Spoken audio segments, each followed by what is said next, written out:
साल 2014 की 18 मई नीतीश कुमार ने सीएम पद से इस्तीफा दे दिया।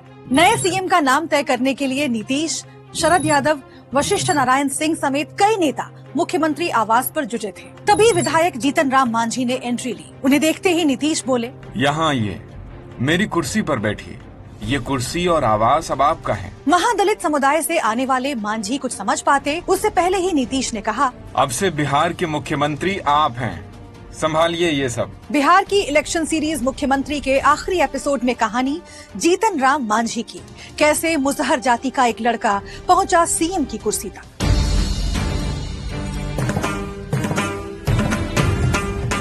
6 अक्टूबर 1944 को गया जिले के हथियावा गांव में रामजीत मांझी और सुकरी देवी के यहाँ बच्चे का जन्म हुआ। वो जीतिया पर्व का दिन था, इसलिए बच्चे का नाम रखा जीतन राम। जीतन का पूरा परिवार गांव के जमींदार के यहाँ बंधुआ मजदूरी करता था। जीतन भी दिन भर गाय भैंस चराते, शाम को मवेशी बांधने जमींदार के यहाँ आते तो कुछ खाने को मिल जाता। उसी दौरान एक मास्टर जमींदार के बच्चों को पढ़ाने आते थे। जीतन छिपकर उन्हें सुना करते। एक बार मास्टर ने जमींदार के बच्चों से कोई सवाल पूछा तो जीतन ने तुरंत जवाब दिया। मास्टर ये देखकर चौंक गए। 7वीं तक मास्टर जी ने ही जीतन को पढ़ाया। फिर हाई स्कूल में दाखिला हुआ।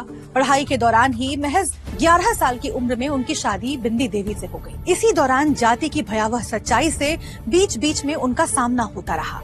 एक बार जीतन अपने स्कूल टीचर की बहन के यहाँ कुछ सौगात पहुँचाने गए। जब बहन को उनकी जाति का पता चला तो भड़क गयी और उन्हें दुत्कार कर भगा दिया। जीतन ने स्कूल टीचर को ये बात बताई तो उन्होंने कहा, दुष्ट, जब तू अछूत है तो तूने सौगात खोली क्यों? लेखक अमरीन खान की किताब मांझी नामा एक बंधुआ मजदूर के केंद्रीय मंत्री बनने की सच्ची कहानी में जीतन कहते हैं, ऐसी घटनाएं जीवन का हिस्सा बन चुकी थी। कम खाना, गम खाना, दर्द सहना मुसहर समुदाय का अभिन्न अंग है। ग्रेजुएशन करके जीतन पोस्टल डिपार्टमेंट में नौकरी करने लगे। तभी 1972 में उनकी पत्नी का निधन हो गया।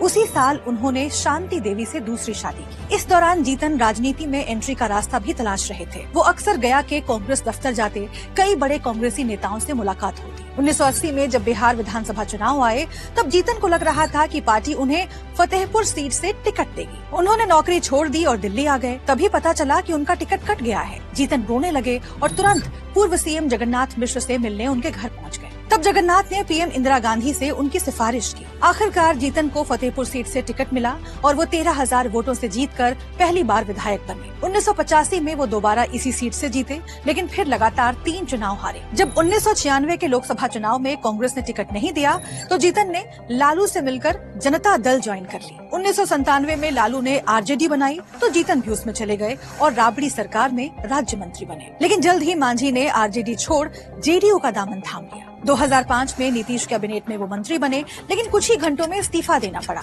वजह थी फर्जी बीए डिग्री रैकेट में नाम आना। 2008 में जब जीतन आरोप से बरी हुए तो दोबारा नीतीश कैबिनेट में पूरा वीडियो देखने के लिए डाउनलोड करें दैनिक भास्कर ऐप।